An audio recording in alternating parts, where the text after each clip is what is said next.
이날은 여호와께서 정하신 것이라. 이날에 우리가 즐거워하고 기뻐하리로다.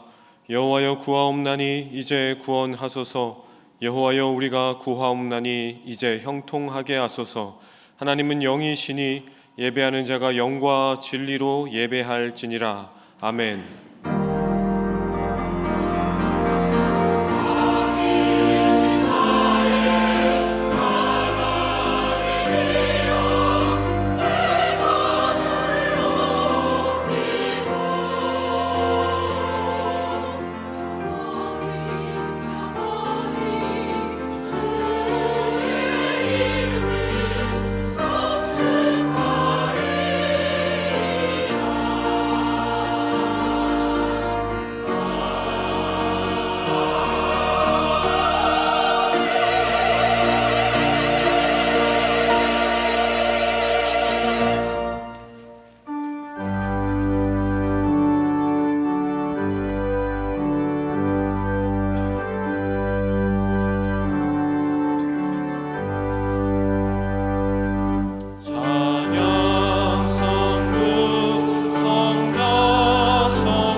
변함없는 사랑으로 우리를 이끄셔서 하늘의 것을 구하며 살게 하시는 하나님 아버지, 이 시간 우리의 마음과 성품과 힘을 다하여 예배를 드립니다. 이곳에 임재하셔서 우리의 예배를 받아 주옵소서. 주 예수 그리스도의 이름으로 기원하옵나이다. 아멘. 나는 전능하신 아버지 하나님, 천지의 창조주를 믿습니다. 나는 그의 유일하신 아들 우리 주 예수 그리스도를 믿습니다. 그는 성령으로 잉태되어 동정녀 마리아에게서 나시고 본디오 빌라도에게 고난을 받아 십자가에 못 박혀 죽으시고 장사된 지 사흘 만에 죽은 자 가운데서 다시 살아나셨으며 하늘에 오르시어 전능하신 아버지 하나님 우편에 앉아 계시다가 거기로부터 살아있는 자와 죽은 자를 심판하러 오십니다. 나는 성령을 믿으며 거룩한 공교회와 성도의 교제와 죄를 용서받는 것과 몸의 부활과 영생을 믿습니다. 아멘.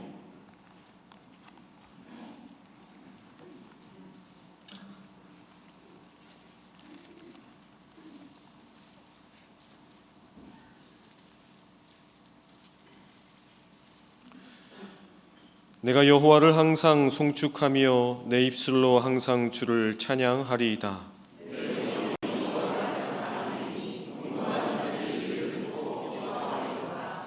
나와 함께 여호와를 광대하시다 하며 함께 그의 이름을 높이세.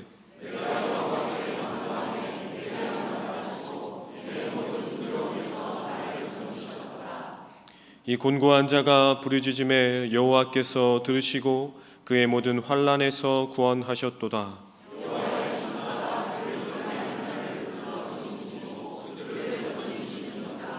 너희는 여호와의 선하심을 맛보아 알지어다. 그에게 피하는 자는 복이 있도다.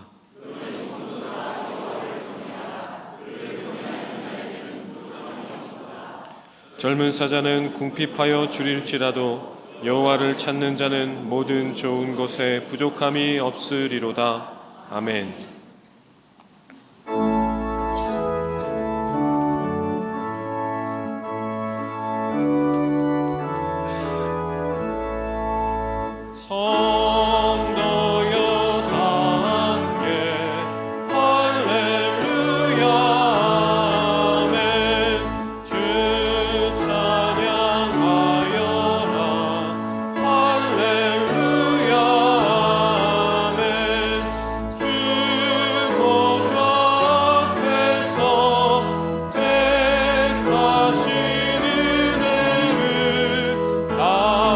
찬송하리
사랑과 은혜가 풍성하신 아버지 하나님, 감사합니다. 거룩한 주일 아침부터 오후 찬양 예배까지, 교육부서의 어린 아이부터 노년에 이르기까지 마음과 정성과 뜻을 다하여 드리는 예배로 인도하여 주옵소서. 하나님의 사랑과 은혜로 충만하게 하옵소서. 지난 혹한의 한 주간도 나라와 교회를 안보하시고 가정과 일터와 사업체를 축복하심에 감사와 찬양을 드립니다. 하나님의 풍성한 은혜 속에서도 자기 소견과 자기 주장과 자기 욕심으로 하나님께 불순종하고 이웃을 사랑하지 못한 것을 회개합니다. 하나님 말씀 앞에서 기도로 무릎 꿇게 하옵소서. 냉혹한 국제 정세와 나라의 어려움과 경제 침체로 서민층의 일상생활이 어려워지고 있습니다. 사회적 약자층은 생계가 막막할 정도로 더욱 어려워지고 있습니다. 속히 정치의 안정과 경제 회복으로 국민의 생활이 안정되게 하옵소서. 새해 들어 선교의 비전을 주시는 하나님의 뜻에 따라 지난 한 주간 청소년부의 인도네시아 단기 선교에 이어 청년부의 M국 단기 선교가 오늘부터 한 주간 시작됩니다. 돌아오는 날까지 선교팀의 안전과 건강을 지켜 주옵소서. 오직 우리 주 예수 그리스도의 십자가 복음의 빛을 따르게 하소서. 우리 교회의 미래인 청소년과 청년들이 주님의 비전으로 믿음의 다음 세대로 성장하며 교회를 든든히 세워가도록 인도하여 주옵소서. 육신의 질병뿐만 아니라 마음의 병과 정신적인 약함으로 고통받는 교우들을 치료하시고 회복하게 하소서. 돌보는 가족의 간절한 기도와 수고를 위로하여 주옵소서. 특별히 요양원과 요양병원에서 고통과 외로움 중에 소망의 하나님만 바라며 천국 소망으로 사시는 연로하신 분들을 위로하시고 사랑으로 품어주소서. 오늘도 안내와 헌금위원으로, 찬양대원과 교사로, 식당 봉사팀과 살을 내는 추위의 주차 안내팀 등으로 또는 보이지 않는 곳에서 섬김을 다하는 모든 예배위원들의 헌신이 감사와 기쁨으로 충만하게 하소서. 정성을 다하여 준비한 시온 찬양대의 찬양이 하나님이 기뻐하시는 영광의 찬양이 되게 하소서. 지난 일주일간 구약 통독반 강사로 수고하며 교회를 섬기는 박재현 목사님을 피곤치 않게 하시고 영육간에 강건하게 하소서. 오늘도 진리의 말씀을 전하실 때 저희들을 듣는 귀, 보는 눈, 깨닫는 마음으로 성령 충만하게 하소서. 감사합니다. 길이요 진리요 생명이신 예수님 이름으로 기도합니다. 아멘.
하나님께서 오늘 우리에게 주시는 말씀은 마태복음 5장 13절부터 16절까지의 말씀입니다. 마태복음 5장 13절 말씀은 신약 성경 5면에 있습니다. 하나님의 말씀을 봉독합니다. 너희는 세상의 소금이니 소금이 만일 그 맛을 잃으면 무엇으로 짜게 하리요? 후에는 아무 쓸데없어 다만 밖에 버려져 사람에게 밟힐 뿐이니라. 너희는 세상의 빛이라. 산 위에 있는 동네가 숨겨지지 못할 것이요 사람이 등불을 켜서 말 아래에 두지 아니하고 등경 위에 두나니 이러므로 집안 모든 사람에게 비치느니라. 이같이 너희 빛이 사람 앞에 비치게 하여 그들로 너희 착한 행실을 보고 하늘에 계신 너희 아버지께 영광을 돌리게 하라. 아멘.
시온천연대 귀한 찬양 감사합니다.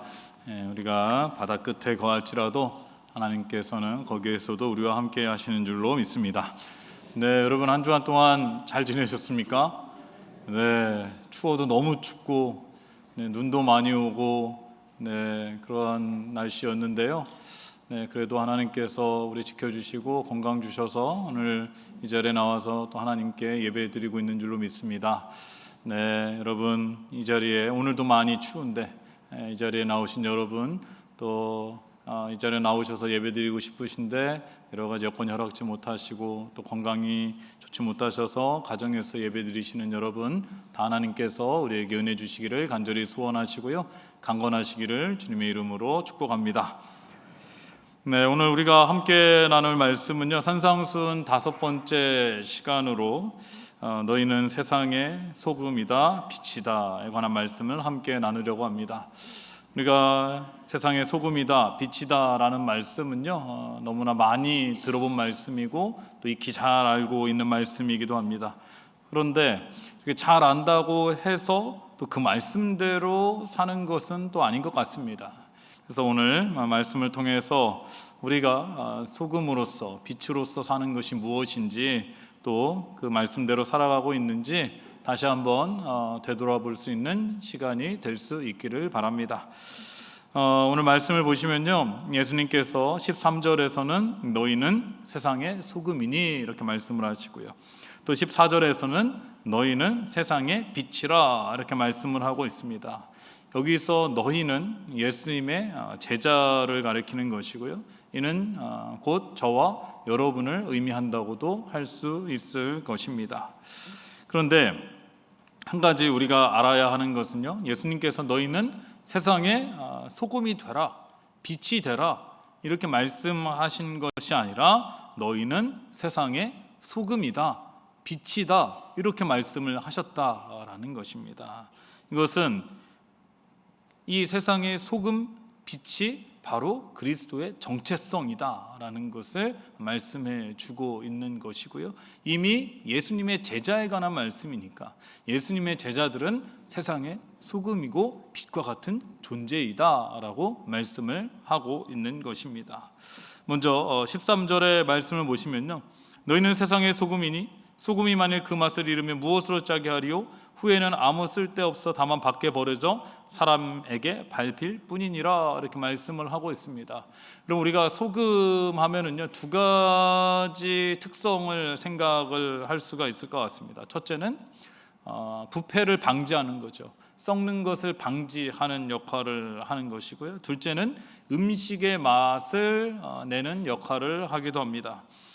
요즘이야 냉장 시설이 잘 발달되어 있고 운송 수단이나 도로가 좋아져서 생선이나 고기의 신선도를 유지하는데 그렇게 큰 어려움이 없는 것 같습니다.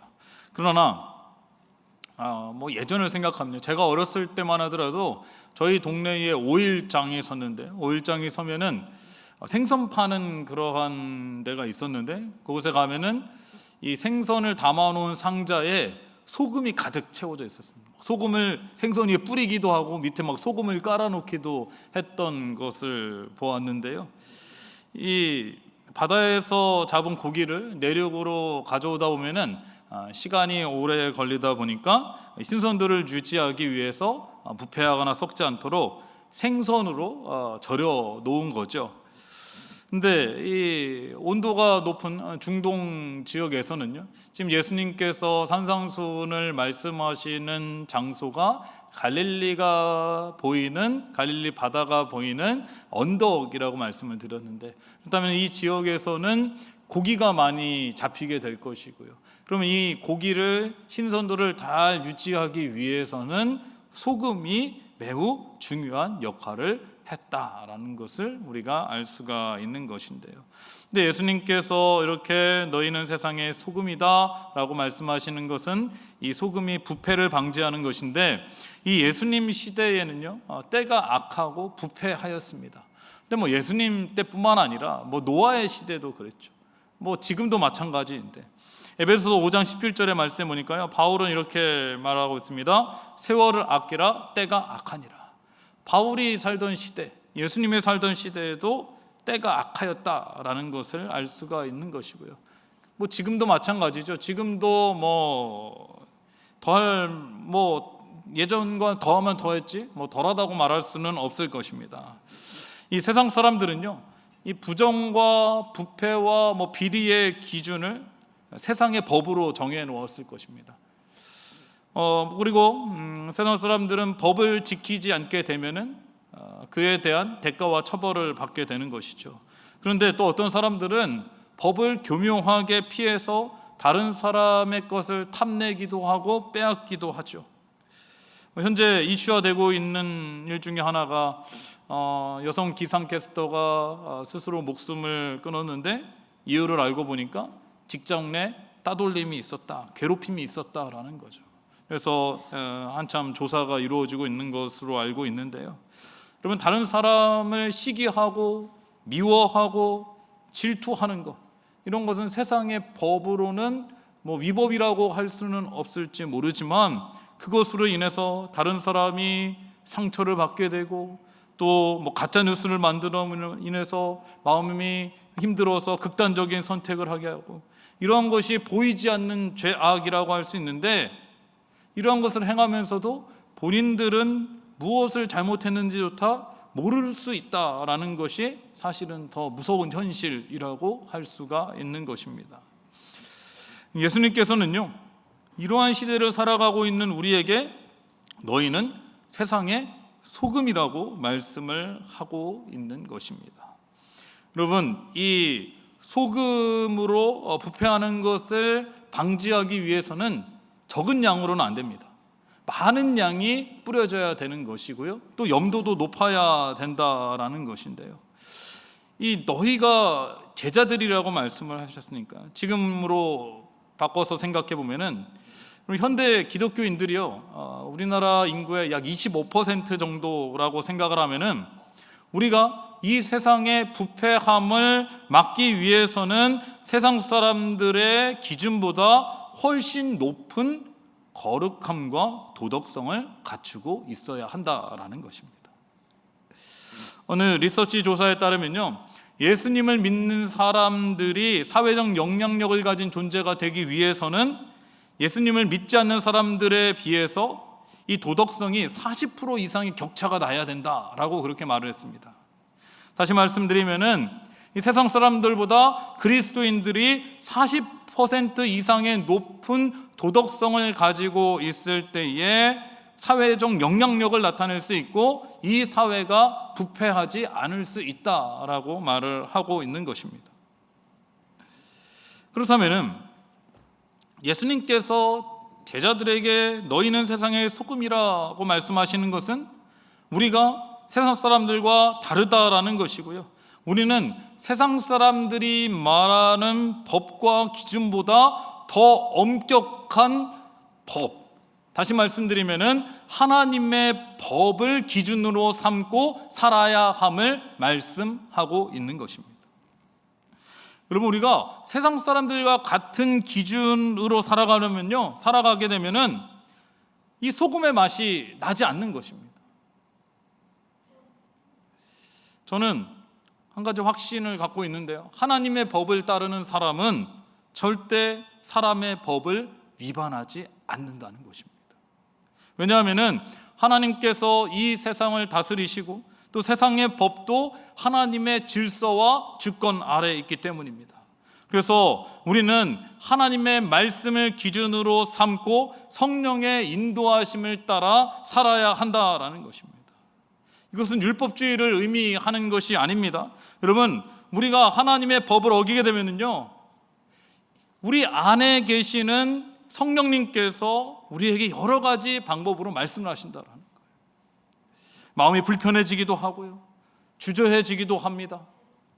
또 해서는 안 된다라고 마음의 문을 계속해서 두드리시기도 합니다. 때로는 말씀을 통해서 우리를 깨닫게 하십니다. 주변 사람을 통해서도 알게 하십니다. 문제는 여기서 민감함을 가지고 멈추느냐 아니면은 무시하고 가느냐인 겁니다. 그래서 우리가 세상의 소금으로 산다라는 것은 우리가 예수님의 제자이기 때문에 이미 우리 안에 예수님께서 함께 하시고요, 성령님께서 함께 하시기 때문에 하나님의 말씀과 성령의 인도하심을 받는 것이 우선이 되어야 된다라는 것입니다. 둘째는 소금은요, 맛을 내는 역할을 하게 됩니다. 여러분, 아무리 좋은 재료를 가지고 요리를 한다고 해도 소금이 없으면은 제대로 된 맛을 내기가 어려울 것입니다. 이 설탕이나 간장도 맛을 내는 그러한 재료로 쓰이기도 하지만은 소금과는 그 역할을 비교할 수가 없는 것 같습니다. 예전 일이기도 한데 한 20년도 지난 얘기인 것 같습니다. 제가 이전 교회에서 목회자들과 함께 이제 점심 식사를 하러 가려고 하는데 무엇을 먹으러 갈까 하다가 누가 도가니탕을 잘하는 집이 있다, 이렇게 이야기를 하는, 도가니탕 맛집이다라고 이야기를 하는데 여러 목회자들이 가는데 그 중에 한 분이 전도사님이 자기는 도가니탕을 한 번도 안 먹어봤다라는 거예요. 너무 신기하죠? 도가니탕을 한 번도 안 먹어봤다는 것도. 그럼 잘 됐다. 도가니탕을 안 먹어봤으니까 도가니탕 맛집이니까 가서 먹으면은 아마 이 매력에 빠질 것이다. 그래서 우리가 다 몇 명이 함께 모여서 도가니탕 집을 갔죠. 정말 도가니탕의 맛집으로서 손색이 없는 그러한 맛이었습니다. 너무나 잘 먹고 있는데 우리는 한 번씩 보는 거죠. 오늘 처음 먹는 도가니탕을 처음 드시는 분의 표정은 어떨까? 근데 표정이 안 좋아요. 그래서 물어봤습니다. 어때요? 그랬더니 잘 모르겠는데 더 드시는 거예요. 도가니탕 맛있죠? 그랬더니 저는 사실 맛이 없는데요. 우리 너무나 맛있게 먹는데. 그래서 왜 맛이 없을까? 그래서 국물을 살짝 먹어봤더니 이분이 소금을 안 친 거예요. 여러분, 근데 대단하죠? 소금을 안 친 도가니탕을. 왜냐하면 처음 먹어보니까 소금을 쳐야 된다는 것도 몰랐던 것 같아요. 근데 같이 간 사람들은 너무나 당연하게 도가니탕에는 소금을 넣어서 먹어야 되는 것을 알고 그렇게 먹고, 이분도 그렇게 하겠거니 하고 생각을 했는데 이분은 소금을 넣지 않고 남들이 먹으니까 말도 못하고 계속해서 먹는 거예요. 제가 이 소금 넣지 않은 도가니탕을 먹어봤는데요, 정말 그분이 존경스러웠습니다. 이것을 아무 말 안 하고 계속 먹을 수 있었던 그분이 대단하다라고 생각을 했는데, 저는 그때에 정말 소금이 얼마나 중요한지를 알게 되었습니다. 그러면 이 소금은요, 원래의 그 음식이 가지고 있는 맛과 풍미를 더 돋보이게 하는 것 아니겠습니까? 그런데 이때의 맛을 낼 때의 소금은요, 너무 많은 양을 넣어서도 안 되는 거예요. 과하면은 오히려 음식의 맛을 해치죠. 잃게 하죠. 너무 짜면은 우리가 못 먹잖아요.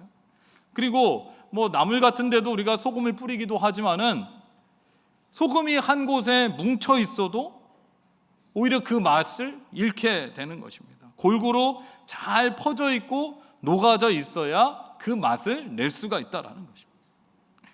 여러분, 이러한 소금의 특징을 생각해 본다면요, 예수님께서 너희는 세상의 소금이다 라고 말씀하시는 것은 우리가 세상과 분리되어서는 안 된다라는 것이고, 세상 안으로 들어가서 그리스도인으로 예수님의 제자로 살아야 한다라는 것입니다. 이 예수님 당시에 유대인들과 종교 지도자들은요, 세상 안으로 들어가지 않았습니다. 자신들은 스스로 의인이라고 생각하고 다른 이들을 죄인으로 정죄하고 가난한 자들, 사회적 약자들을 무시하고요, 거리두기를 했다라는 거예요. 기독교의 역사를 보면은요, 초기 기독교에서는요, 자신들의 신앙과 청빈을 유지하기 위해서 세상으로부터 벗어나서 수도원 생활을 공동으로 했습니다. 함께 예배도 드리고요, 또 말씀도 읽고요, 또 묵상하고 노동도 함께 하고요. 그러니까 노동을 해서 얻은 것으로 함께 떡을 떼고 교제도 했습니다. 그러나 시간이 지나고 나서는요, 이 중세 기독교 역사를 보면은 이 수도원이요, 이제 수도원에 이제 수도사들이 모여 있으니까 외부에서 후원도 많이 하고 헌금도 많이 합니다. 그러면은 부가 축적이 되겠죠. 그런데 세상과 떨어져 있고요, 공동생활을 하지만은 또 노동도 하기 때문에 이 돈을 쓸 일이 많지 않은 겁니다. 그러면서 부가 축적이 되고 사치스러운 생활을 하게 되고요. 성직자들이 성적으로 타락해서 사생활을 낳게 되고, 또 종교 지도자들은 계급을 나누면서 서로 권력을 다투게 되고요. 오히려 세상으로부터 점점 고립되어 가고 타락해져 가면서 비난과 지탄을 받게 되었다라는 것입니다. 여러분, 세상과 떨어진 기독교는요, 더 이상 교회로서의 역할, 성도로서의 역할을 다할 수가 없게 된다라는 것입니다. 그렇다면은 예수님께서 우리가 세상의 소금이다라고 말씀하신 것은 앞에서 말씀하신 부패를 방지하는 것과 더 맛을 내는 것이 함께 섞여 있다라는 것입니다. 이 두 가지 개념이 함께 이루어져야 된다라는 것입니다. 여러분, 우리는 부패하고 악한 세상 가운데서 하나님의 거룩함을 나타낼 수 있어야 되는 것이고요, 우리의 믿음과 신앙을 지켜내야 하지만은 이것이 과함으로 인해서 다른 사람들의 인상을 찌푸리게 해서는 안 된다라는 거예요. 우리는 주변을 살필 수 있어야 되는 것이고요, 세상 사람들을 배려할 수도 있어야 된다라는 것입니다. 예전에는 우리가 전도를 할 때에 예수천당, 불신지옥 막 그랬잖아요. 막 지하철 같은 데에서도 하고 막 외치고 예수 안 믿으면 지옥 간다라고 하고 막 그랬지 않습니까? 근데 요즘 물론 뭐 그렇게 전도하시는 분들도 많지 않지만은 전도를 하는 여러 방법 중에 그러한 방법은 사실은 다른 사람들을 생각했을 때는 조심해야 되는 부분이 있기도 하죠. 뭐 식당에서도 마찬가지입니다. 우리가 교회에서 모임을 갖고 나서 어디 식당에 가서 함께 식사를 할 때가 있습니다. 여러분, 이러할 때에 우리는 많은 사람들이 함께 가기 때문에 더 조심을 해야 됩니다. 우리가 이야기를 하다 보면은 몇 분이 함께 얘기하다 보면은 목소리가 커질 때가 있죠. 근데 우리가 교회에서 왔다는 거는 금방 압니다. 왜요? 식사하기 전에 기도하고 밥 먹죠. 그리고 얘기하다 보면은 호칭이 다 집사님, 권사님 많이 드세요. 뭐 이거 맛있습니다. 뭐 목사님, 많은 여성분들 중에 양복 입은 남자 한 명 있으면 목사일 가능성이 상당히 많죠. 근데 뭐 음식 가져오면 우리 목사님 오랜만에 왔으니까 많이 주세요, 잘해 주세요, 먼저 주세요. 여러분, 그렇게까지 안 해주셔도 됩니다. 저 알아서 잘 먹습니다. 우리 목사들도요, 이 식당 갔을 때나 카페 갔을 때는 더 조심하게 됩니다. 호칭이 다 목사님이잖아요. 또 목사들은 또 목소리가 크지 않습니까? 여러분, 우리가 이렇게 뭐 우리는 좋고 함께 얘기하는 게 즐겁지만은 우리가 소란스러움으로 인해서 조용하게 밥 먹고 싶은 사람들도 있잖아요. 또 단체로 가다 보면은 음식이 늦게 나올 수도 있고 뭐 반찬을 더 달라고 했지만은 좀 더딜 수도 있는데 그것에 대해서 여러 명이 불평하고 그러면은 그분들 입장에서는 그것이 불편함으로 다가올 수도 있다라는 것입니다. 교회에 대한 인식이 나빠질 수도 있다라는 거예요. 그래서 우리가 세상에서 소금으로 살아가면서 필요한 것은 겸손과 배려와 지혜라고 할 수 있는 것입니다. 우리가요, 세상 사람들로부터 우리의 믿음과 신앙을 지키는 것이 거부감을 주거나 부담이 되어서는 안 된다라는 것입니다. 세상 사람들이 우리를 불편해해서도 안 된다라는 것입니다. 세상에서 녹아지지 않은 거룩함과 구별됨은 다른 사람들에게 거부감과 불편함을 줄 수가 있다는 것입니다. 그래서 우리는요, 오히려 세상 사람들에게 감칠맛 나는 소금과 같이 없어서는 안 될 존재가 되어야 한다는 것입니다. 예수님께서는요, 소금이 만일 그 맛을 잃으면 아무 쓸데가 없어져서 다만 밖에 버려져 사람에게 밟힐 뿐이라 이렇게 강하게 말씀하셨습니다. 여러분, 우리가요, 세상 가운데서 존재감을 잃어가고 예수님께서 말씀하신 대로 세상 사람들에게 무시를 당하고 밟히는 이유는 두 가지입니다. 첫째는 우리가 거룩함을 잃어버렸을 때, 둘째는 세상으로부터 분리되었을 때입니다. 사랑하는 여러분, 우리가요, 세상에 있으나 세상에 속하지 않은 그리스도인들이 다 될 수 있기를 바랍니다. 우리의 믿음과 신앙을 잘 지켜나가지만 세상 안에 녹아져서, 그것이 세상 안에 녹아져서 감칠맛을 낼 수 있는 그러한 믿음의 사람들이 다 될 수 있기를 바랍니다. 둘째로요, 너희는 세상의 소금, 세상의 빛이다 라고 말씀을 하고 있습니다. 올해 우리 교회 표어도 일어나라 빛을 발하라인데요, 여러분, 이 빛은요 어두울수록 잘 드러나게 되는 것입니다. 이 산 위에 동네가 있으면요, 낮에는 사실은 동네가 있는지 없는지 잘 모릅니다. 그러나 밤이 돼서 다 주변이 어둡게 되면은 산 위에 동네가 있으면은 그 동네에 한 가정 두 가정이 불을 밝히면은 아, 저 위에 동네가 있구나라는 것을 금방 알 수가 있는 것입니다. 이 예수님 당시에도요, 여기는 가로등이 없었을 거 아닙니까? 그런데 밤이 되면은 길을 걸어가는 게 어렵고 힘들었을 텐데 이 산 위에 마을에 불이 켜져 있는 것을 사람들이 보게 되면은 아, 저 길을 가면 쉴 수 있겠구나. 그들에게는 희망이라고 할 수 있는 것입니다. 근데 예수님께서는 뭐라고 말씀하세요? 이 빛을 말 아래 두지 않고 등경 위에 두라, 이렇게 말씀을 하고 있습니다. 여러분 15절을 보시 바랍니다. 사람이 등불을 켜서 말 아래 두지 아니하고 등경 위에 두나니 이러므로 집안 모든 사람에게 비치느니라, 이렇게 말씀하고 있습니다. 여러분 이 말씀 많이 들어보셨지만 말 아래 두지 않았다는 게 뭘까요? 말 아래 두지 않았다. 근데 여기서 이 말 아래 두지 않았다 할 때 말은 계량의 단위입니다. 그림 하나를 보여드릴 텐데, 여러분 우리가 예전에 시장 갔을 때 여러분 아시죠?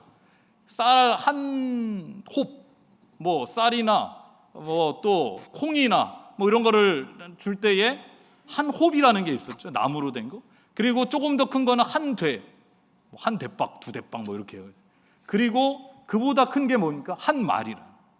그래서 이 성경이 우리 한 100년 전에 쓰여진 번역이 된 거니까요, 이 번역을 할 때 이 계량의 이 단위로 한 말을 쓴 거예요.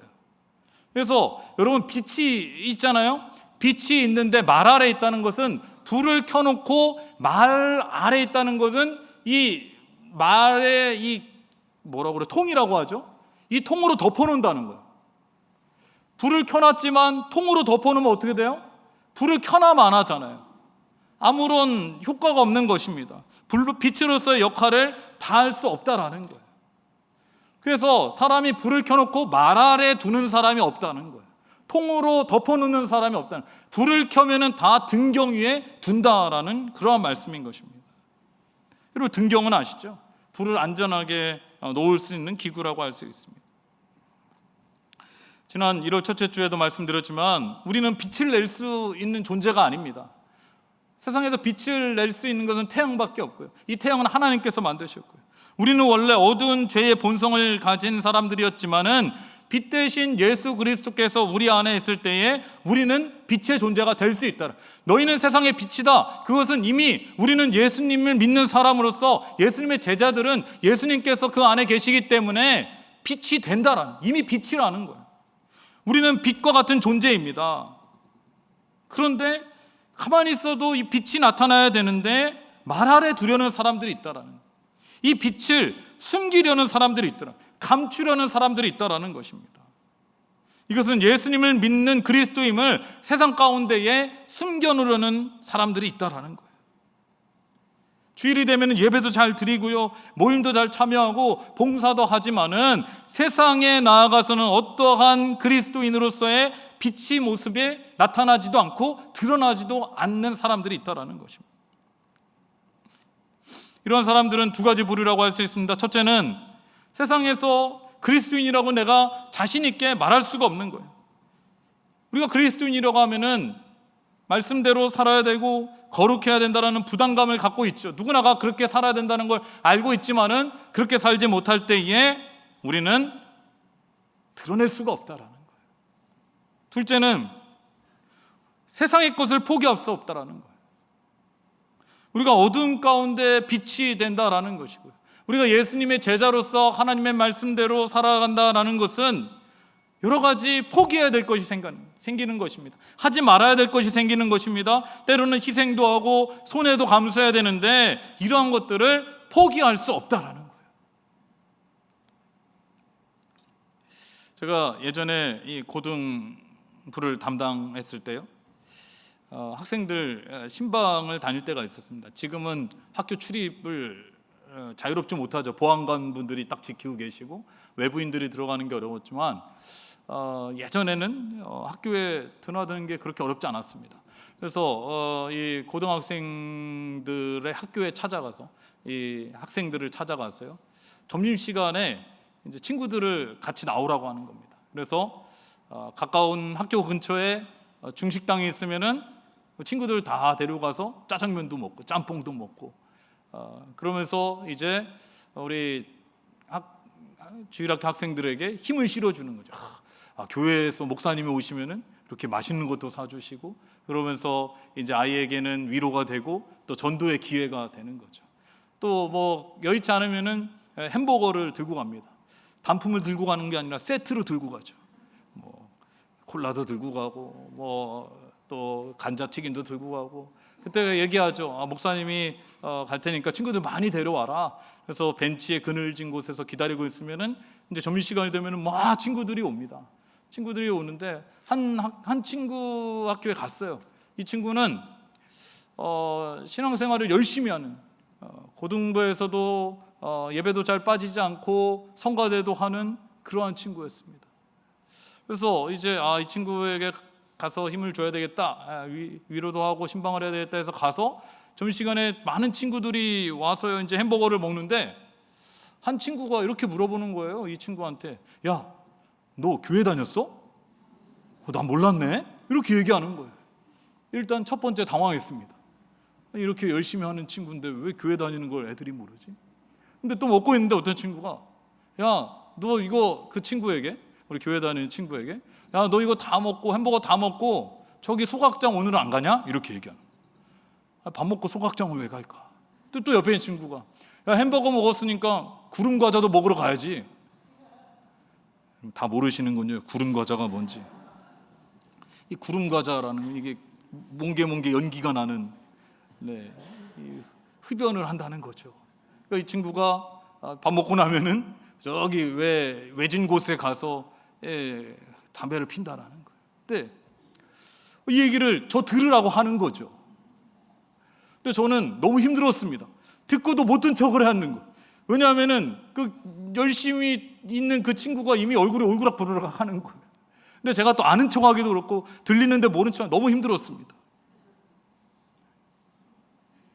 근데 여러분, 이 친구가 교회에서는 열심히 신앙생활을 하고 참여도 하지만은 세상 가운데에서 그리스도인으로 드러낼 수 없었던 이유 중에 하나는 자신의 삶이 다른 이들에게 하나님의 영광을 나타낼 수 없고 하나님의 영광을 가릴 수 있다라는 것을 알았기 때문에 그렇게 할 수밖에 없었던 것 같습니다.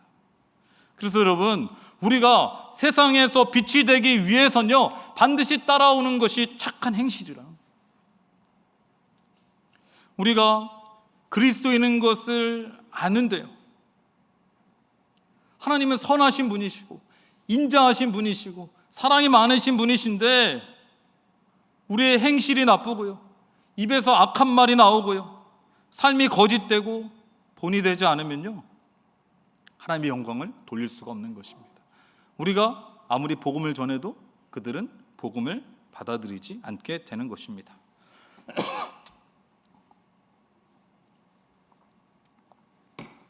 그런데 이와 반대되는 경우도 있죠. 얼마 전에 인권위원회 안창호 위원장을 임명하기 위한 청문회가 있었습니다. 그 영상을 본 적이 있는데요, 제가 이 청문회를 보면서 저분은 그리스도인이구나 라는 것을 금방 알 수가 있었는데요, 이 인권위원장의 청문회를 한다라는 것은 그 인권위원장이 얼마나 중요한 위치와 역할을 한다라는 것을 알 수가 있죠.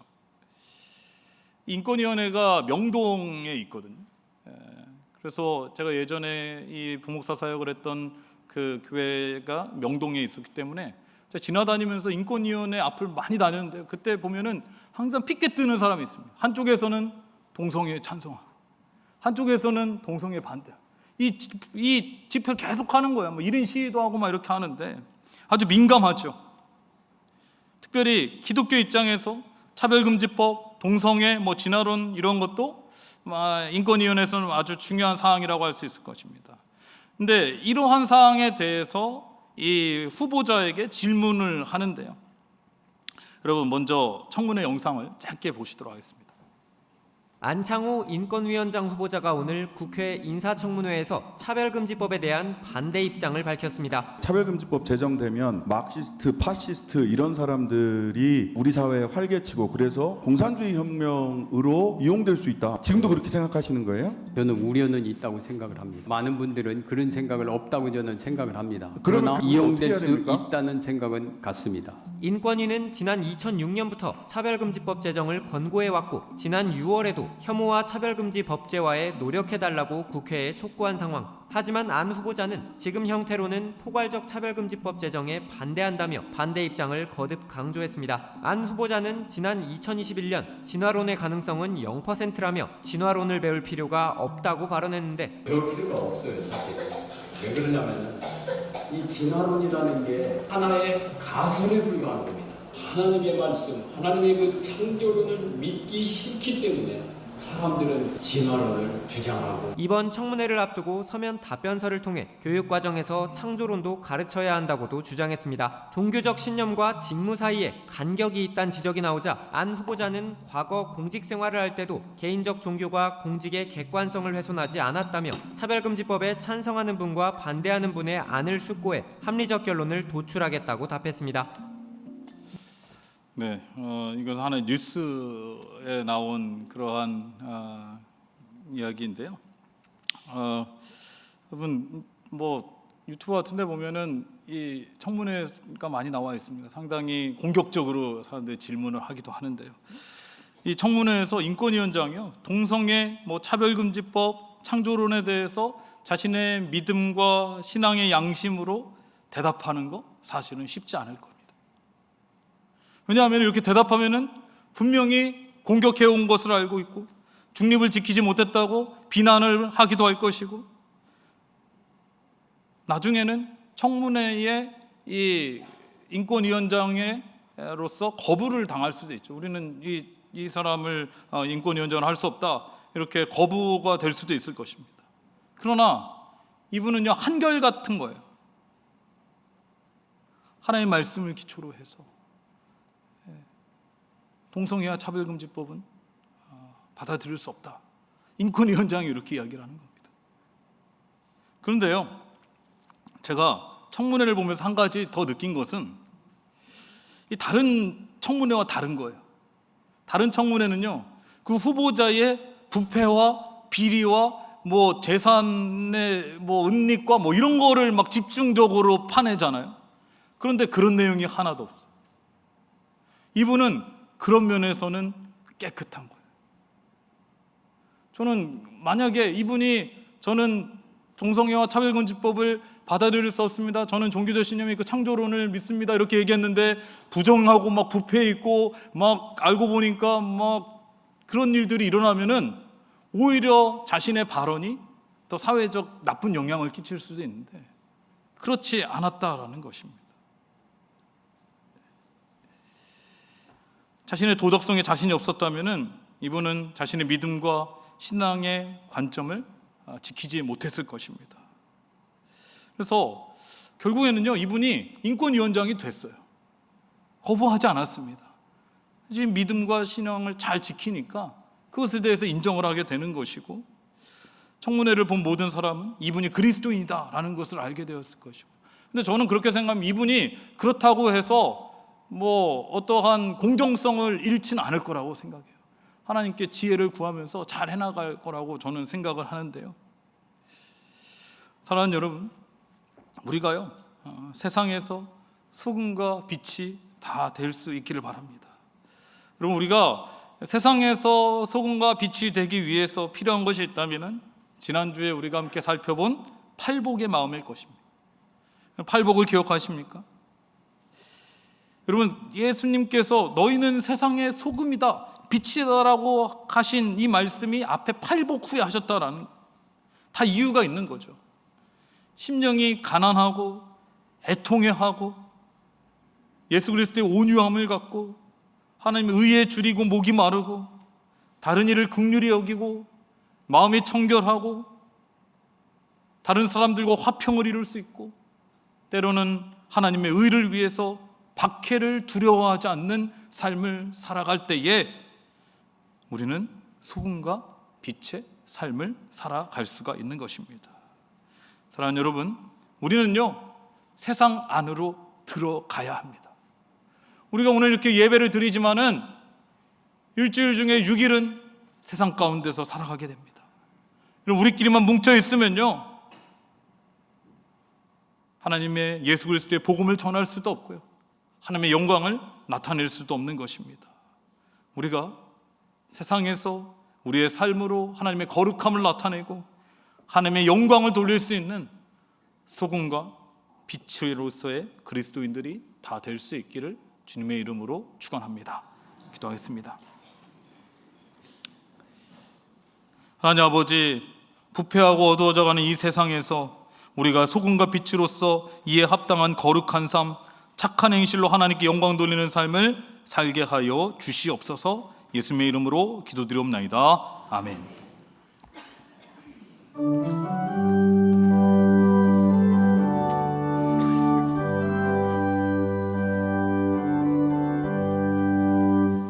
산을 넘어 험곡에 가도 빛 가운데로 걸어가면 주께서 항상 지키시기로 약속한 말씀 변치 않네. 하늘의 영광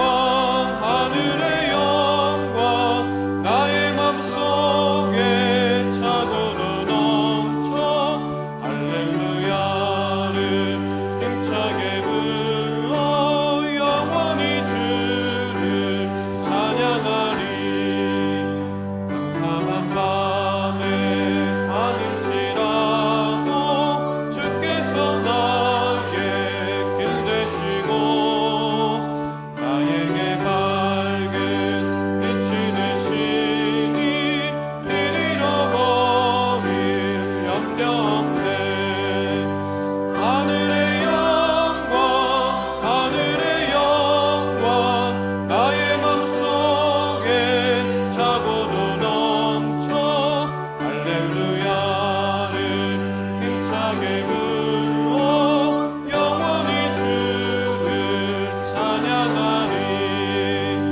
광명한 금이 마음에 받아 찬란한 천국 바라보고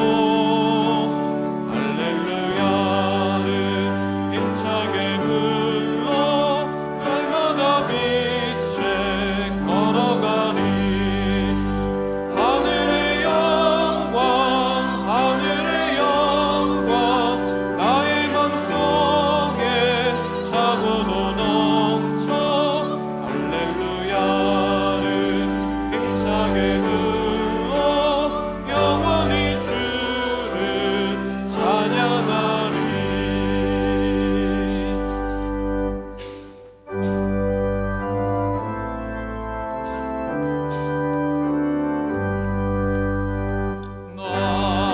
나의 고와 드리니 주여 받아주셔서 하늘나라 위하여 주 뜻대로 쓰소서.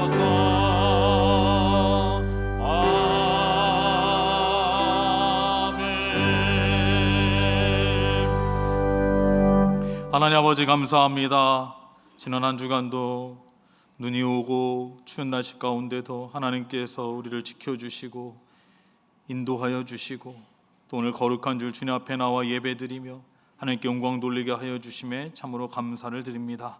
하나님께서 우리에게 베풀어 주신 은혜가 너무나 커서 우리의 마음과 정성을 담아 하나님께 귀한 예물을 올려드립니다. 이 예물을 하나님께서 기뻐 받아 주시옵소서.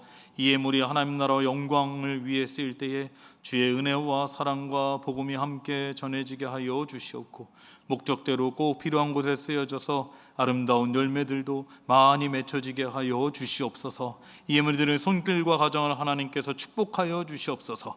적은 것도 다 하나님께로부터 왔음을 기억하며 다시 하나님께 올려드립니다. 이 예물 가운데 하나님께서 기름 부어 주시옵고 30배, 60배, 100배의 하늘 은혜와 상급으로 채워 주시옵고, 하나님 나라의 창고에 하나님의 복을 쌓을 것이 없을 정도로 가득가득 채워 주시옵소서. 생업 가운데 복을 더하여 주셔서 주님께 더 많은 것들이고 또 어려운 이웃들도 돌보고 살필 수 있게 하여 주시고, 기도하는 제목들도 하나님의 뜻 안에서 응답받게 하여 주시며, 가정의 은혜와 평안을 더하여 주시고 건강으로 지켜 주시옵소서. 마음은 간절하되 드리지 못한 손길이 있다면 그 마음을 위로하여 주시고 다음에는 꼭 드릴 수 있는 은혜를 허락하여 주시옵소서. 아버지 하나님, 한 주간을 살아갑니다. 하나님께서 우리와 함께하여 주시고 능력의 오른팔로 붙잡아 주시고, 특별히 우리 청년부가 일주일 동안 단기 선교를 떠나게 됩니다. 아버지 하나님께서 많은 것을 보여주시고 하나님의 마음을 알게 하여 주시고, 우리가 복음의 통로, 축복의 통로가 되게 하여 주시고, 우리 청년부 부원들이 밟는 그 땅이 하나님 나라가 되게 하여 주시옵소서.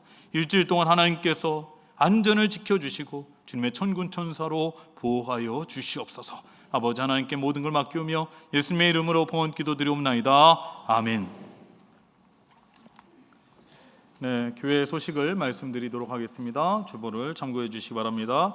우리 교회 처음 나오신 분들이 계시다면은 주님의 이름으로 환영하고 축복합니다. 교회에 등록하기를 원하시는 분들은요, 본당 1층에 새가족팀 영접위원분들이 계시는데 영접위원분들의 안내를 받으시기를 바랍니다. 지난주에 우리 교회 처음 나오신 분들이 계십니다. 등록하신 분이 계신데요, 김춘자 성도님, 윤경숙 집사님께서 인도해 주셨고 신지영 성도님 스스로 등록해 주셨습니다. 오늘 사부 예배 시에는요, 청년부 단기 선교 파송식을 갖도록 하고요, 다음 주일 찬양 예배는 재직 부흥회로 드리도록 하겠습니다. 강사로는 과천교회 주연신 위임 목사님께서 오셔서 말씀을 전해 주신데요, 여러분 재직분들께서는 다 참여해 주시기 바랍니다. 잔치를 마련했는데 많은 분들이 오셔서 함께 은혜를 나누실 수 있기를 바랍니다. 다음 주 재직 부흥회가 있으면 말씀드립니다.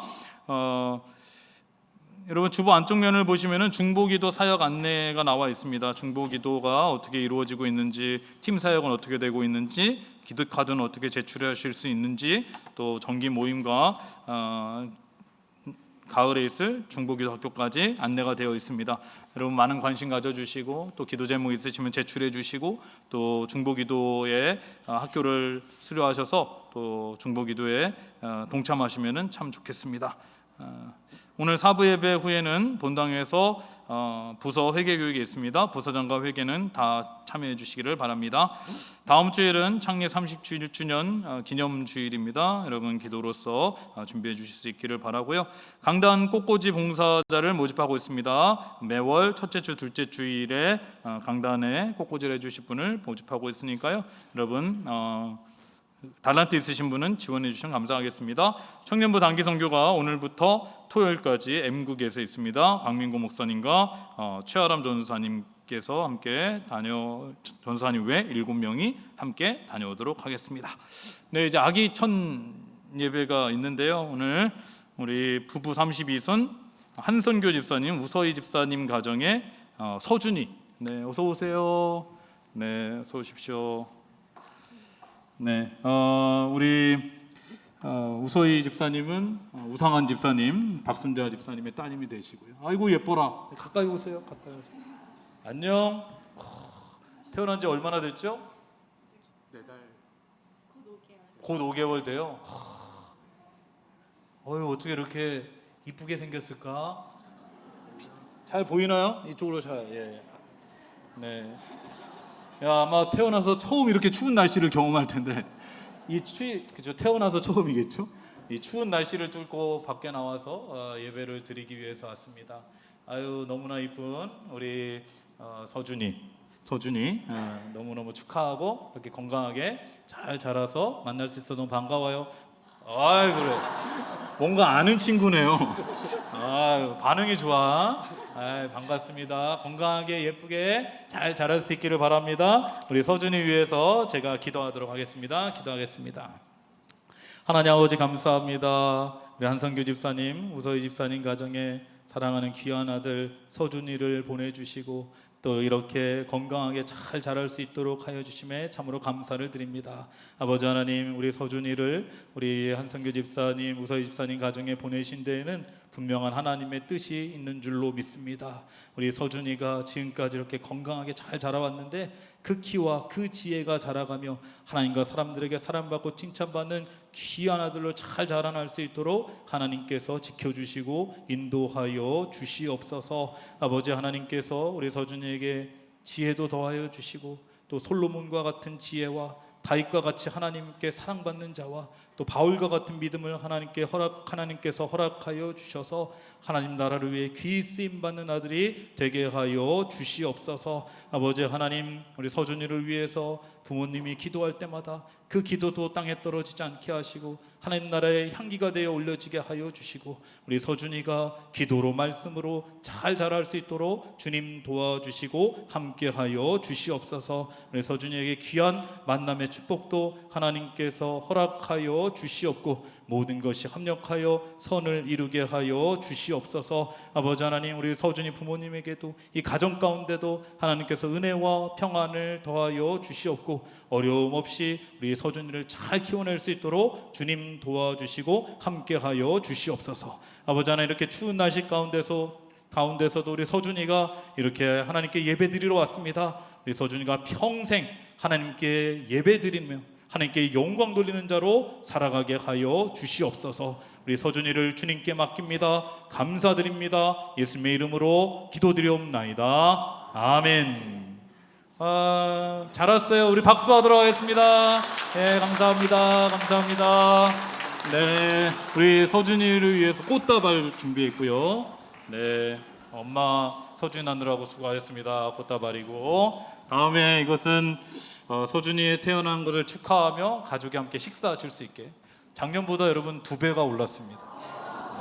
네, 우리 서준이 가정에 다시 한번 축하의 박수하도록 하겠습니다. 네, 안녕. 네, 안녕. 네, 너무 이쁘죠? 네. 네, 출산율이 저조한 가운데서 우리 교회가 이렇게 어린 자녀들이 잘 태어나고 또 교회에 나올 수 있어서 너무 감사한 것 같습니다. 우리 서준이 앞으로 더 건강하게 잘 자랄 수 있도록 여러분도 많이 기도해 주시기 바랍니다. 네, 감사 인사를 드립니다. 지난주에 성경 통독을 월요일서부터 금요일까지 했습니다. 오전 9시부터 오후 5시까지 했는데요. 네, 지난주에 정말 눈도 많이 오고 강풍이 몰아치고 날씨가 추운데도 많은 분들이 성경 통독에 참여하시고 끝까지 함께해 주셨습니다. 함께하신 분들께도 감사를 드리고요. 또 이를 위해서 뒤에서 수고하신 많은 분들이 계시는데 다시 한번 감사의 인사를 드립니다. 네, 또 우리 성경 통독 수료 선물로 우리 정성윤 집사님, 조혜미 집사님께서 기념 마그네틱을 선물로 해주셨습니다. 그래서 성경 통독하신 분들은 아마 마그네틱을 어디다가 뭐 냉장고 같은 데다가 아니면 잘 보관하셨을 거라고 생각을 하는데요. 선물해주신 정성윤 집사님, 조혜미 집사님께도 감사의 인사를 드립니다. 네, 우리 이제 옆에 계신 분과 인사 나누도록 하겠습니다. 인사 나눌 때 이렇게 인사하도록 하겠습니다. 세상에서 소금과 빛으로 살아갑시다. 인사하겠습니다. 세상에서 소금과 빛으로 살아갑시다. 네, 한 번 더 인사하도록 하겠습니다. 추운데 건강 조심하시 바랍니다. 추운데 건강 조심하시 바랍니다. 네, 이제 다 함께 일어나셔서 찬송가 510장 함께 찬송하시겠습니다.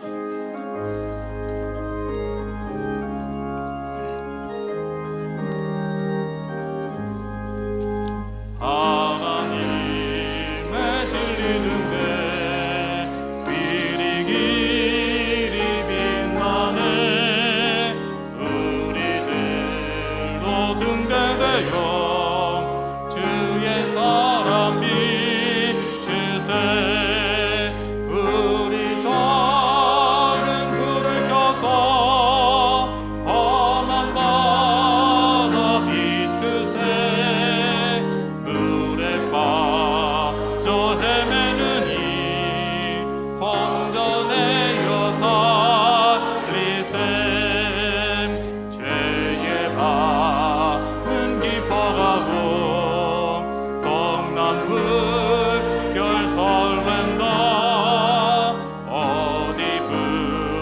끝없는 가복 찾는 물이 많도다.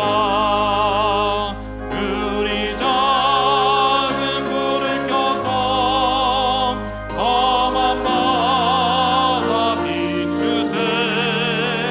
물에 빠져 헤매는 힘 건져내어 살리세. 너의 등을 거두어라. 거친 바다 비추어라. 빛을 찾아 헤매는 힘 생명선에 거져라. 우리 작은 불을 켜서 험한 바다 비추세. 물에 빠져 헤매는 힘 건져내어 살리세.